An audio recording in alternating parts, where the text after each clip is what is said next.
The Copper Penny's gone through so much already, and that yet again something more has happened.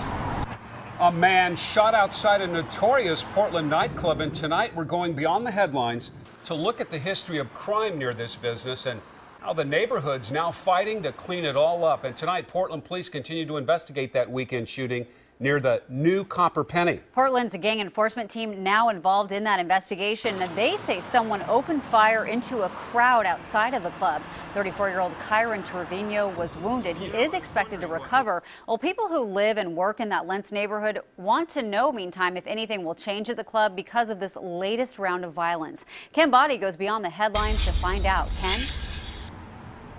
Well, we talked to one neighbor who lives around here, and he says the solution to the violence is to suspend the new Copper Penny's liquor license.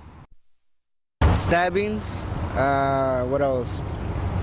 Just fights. Other than that, you could call that normal. Just some of the problems over the years reported at the new Copper Penny nightclub.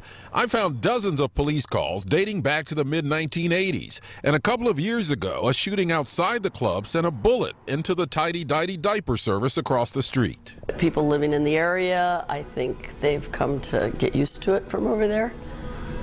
Is that something you really want to get used to? No. Police say Sunday morning shooting incident started inside, then spilled outside as someone fired into the crowd.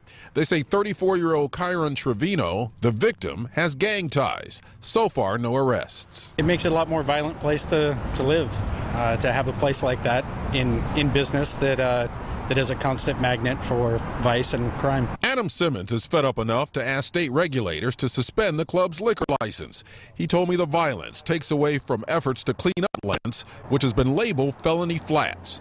The city has invested millions in storefront improvements and businesses, several of which have failed.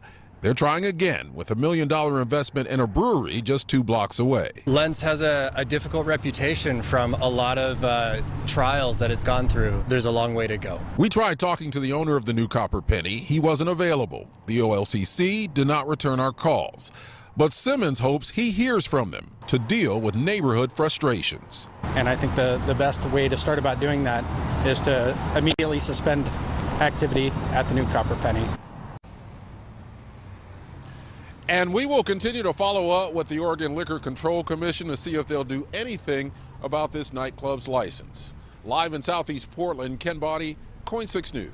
And KOIN will continue to track this investigation and any action the city or state may take against the owners of the new Copper Penny. Look for any follow-ups on air and on KOIN.com.